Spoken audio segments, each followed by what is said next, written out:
Morning. It is April 19th, 8:26 UTC time.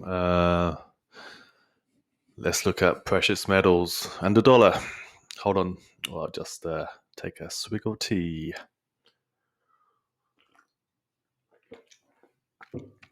Yeah, let's get my brain fired up, It's Monday morning. And hey, top tip for you. Get yourself a steel insulated drinking cup. It'll keep your tea warm for 45 minutes. Long enough to do a couple of videos. Okay. GLD. We don't want that, do we? Let's look at the futures. Actually, hold on. Let's just have a look. Where are we at? And let's do a line chart. So our low was 111. April 13, 2018. Coming on 3 years. And it's basically up 50%. I mean, good performance, right? It's okay. But in relation to what else has been going on, I'm assuming some of you gold enthusiasts may be a little, how would you say it? Jealous, maybe, of the action that's going on elsewhere, right? Because this was your absolute low. This was your absolute low 5 years ago. Is it 6 years ago? Oh my god. You guys have suffered a lot. And I know because I was actively investing, trading gold way back when, in the mid 2000s. I would say 2005 to 2008. That little period. That was a good period to be in. But I noticed before the GFC, the weakness. And it was showing up in my favored investment vehicles at the time, which were options on the gold miners, Newmont, Goldcorp, and Silver Wheat, and all those kind of things, right? And I was just a young man back then. Young man, indeed. Mid-20s. Mid-20s playing around with gold. Why? Why was I interested in gold? Because I knew enough about economics to understand the wildness of the printing. And my thinking was wrong, maybe. Or was it? Was it wrong to be a gold enthusiast in your 20s? Yeah, kind of. I mean, GFC, we had a 33% haircut, right? I think it went to 1100 at the high, around that, 1033. Back down all here. 680, 700. It was a big dip. But during this period, there were some days when stuff was falling off the cliff, gold was doing well. And it was the first to bottom. It bottomed way before the stock market, right? Stock market bottomed over here. Gold bottomed first. So there is a role for precious metals in your portfolio at specific times. Or is this a long-term hodl where you just add to it throughout your investment career? Why? Because it's stood the test of time, right? It has stood the test of time. And there's still value into having a physical coin in your pocket, a golden coin in your pocket, right? When I first started working or getting real money, like, where it was over my bills, I should have just tucked away a few coins every month, because it was cheap back then, right? You could have picked up for like $400-500 a coin. Instead, I think I was selling jewelry, which I had, just to cover like expenses and stuff. So I was spending too much. Should have been picking up golden coins. Maybe I would have had like 50 now. 50 ounces throughout this period. If I just just saved away. And then the good thing with buying a physical coin is it's harder to sell. When you got a gold sovereign ounce in your hand, in your possession, it's probably one of the last things you're gonna sell. You're not playing options, you're not playing futures. It's just held in your belonging, in your person, on your person. Hopefully not on your person. Maybe you have a little safe or something where you keep your, passport, birth certificate. Yeah. So there is value. There is value indeed to physical coins. And where are we now? This is looking really good. This is looking really good indeed. We could be heading up, up, up to where maybe here in short order. In short order, looking this long time chart, maybe it's like 2023, 24, 25, I don't know, but just look at it. Looks great. Beautiful bowl. Beautiful bowl. Left shoulder. Right shoulder. And let's draw a trend. Fib. Extension. So, boom. Again, trading view is a little sketchy for me, but it seems to be working the more I call them out.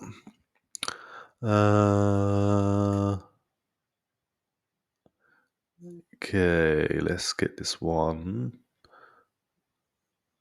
approximately. Yeah, that's good enough. 185 was it?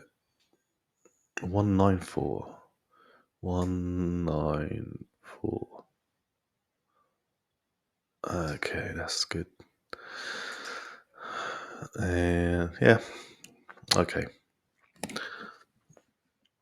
See that? 618.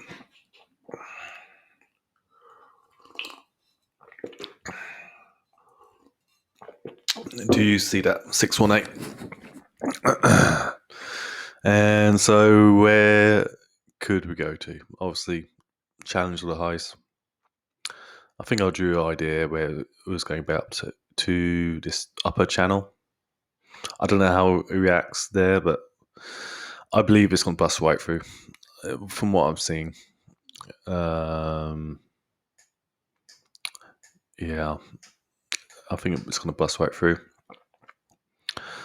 So 254 on the GLD. Let me see. This was 21,100 on the USD value, and it was 194. 194. Okay, this will be approaching 2,700, 2,800 on the USD.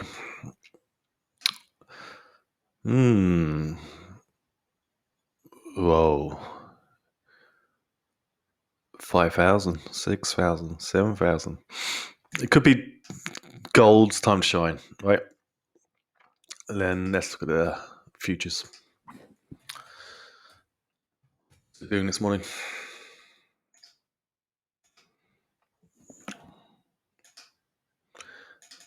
Okay. Are you going to help? Oh.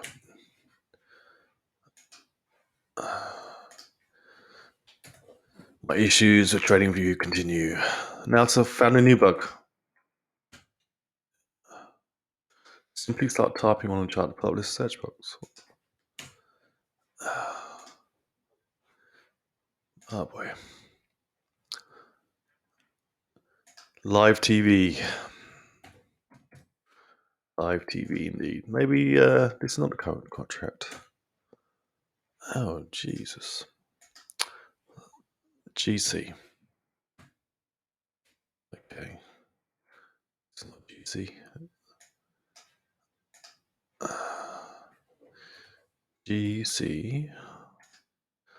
Buying this for you guys. Next contract in front. Let's do. Why is it not pulling up? Oh.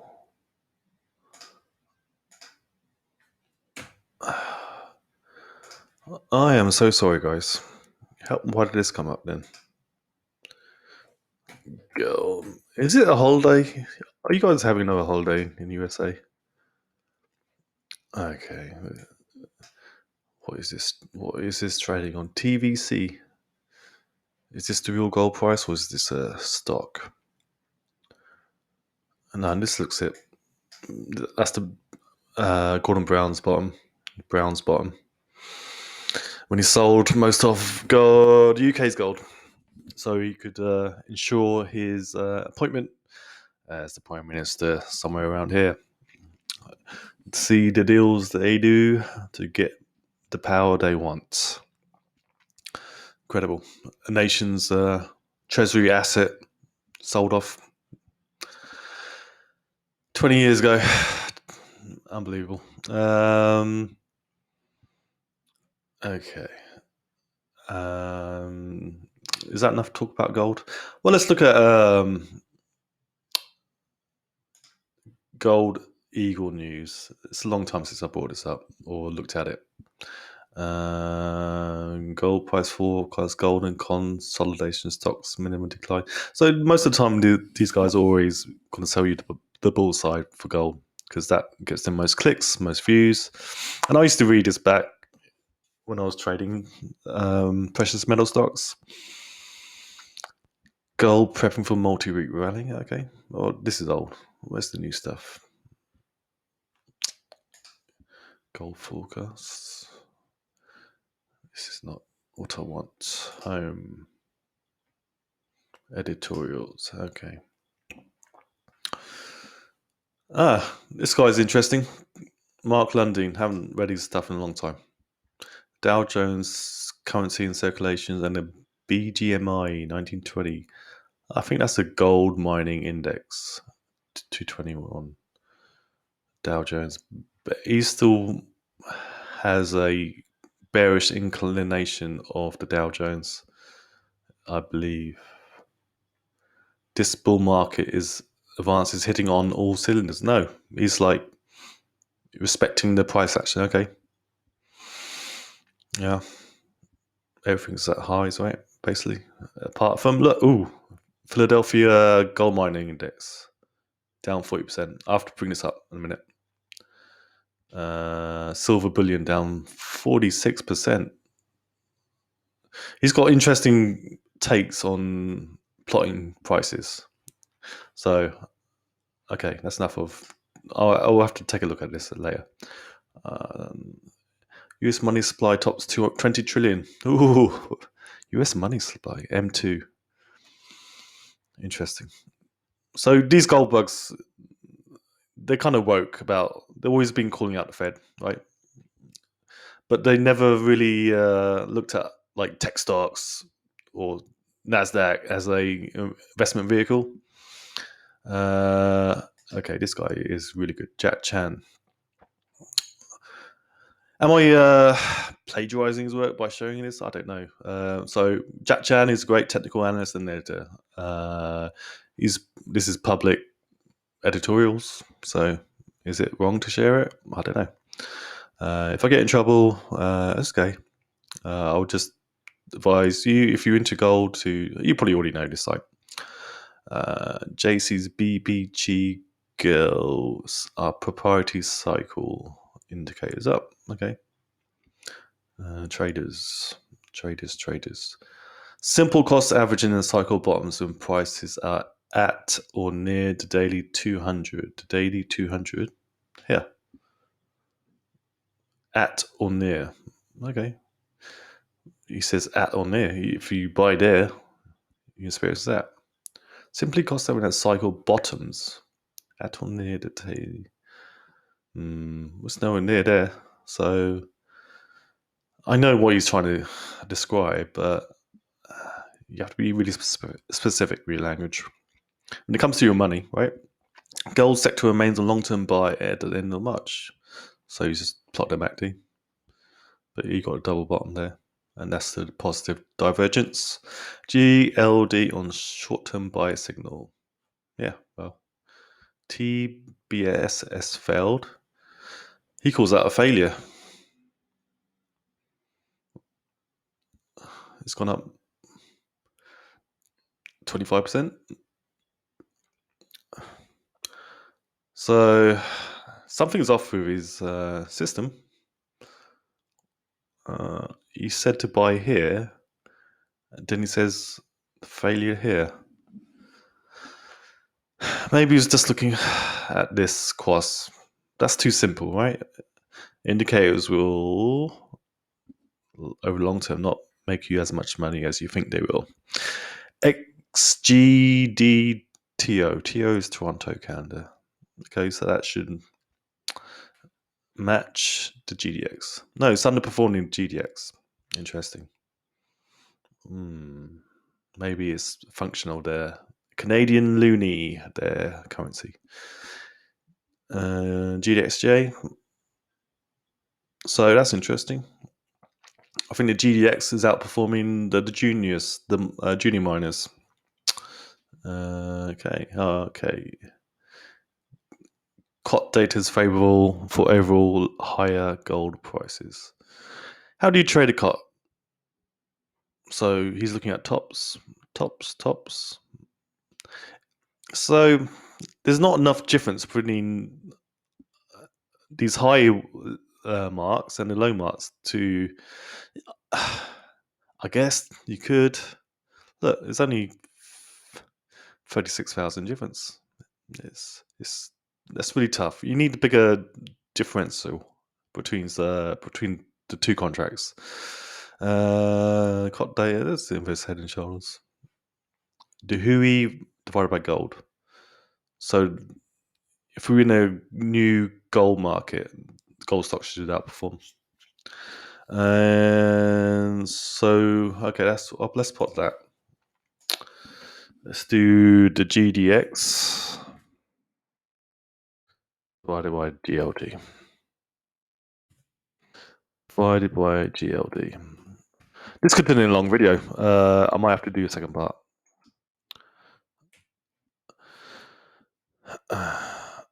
17 minutes in already. Beautiful action. Okay. Are you guys watching? Because when gold stocks fly, they really fly. They really do. Okay. Yeah. 0.34. And what is the value of the GDX?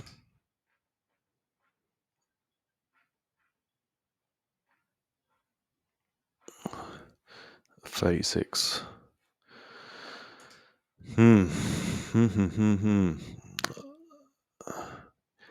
That's a lot of money there. If gold's going up and gold stocks are going up faster, so that's 50. You're basically going to get double on the index, roughly 80%, 90% on the index, which means gold stocks should be doing what? More than double.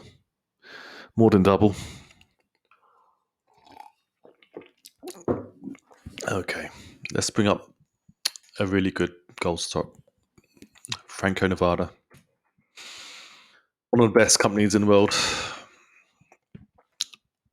ever. Franco-Nevada. Is this all we've got? Is this all the data they're giving me? Something happened. This was trading back in the day. Franco-Nevada Corporation. Let's try the TSX. There we go. Here we go. Look at this. And with dividends, is a dividend payer. 222 high, low 11. Let's look quickly on the daily. Let's see what dividends is paying. 33 cents per share. 34. Look at that. Every few months. Okay. Precious metals. I will make a part 2 on this. This is good stuff.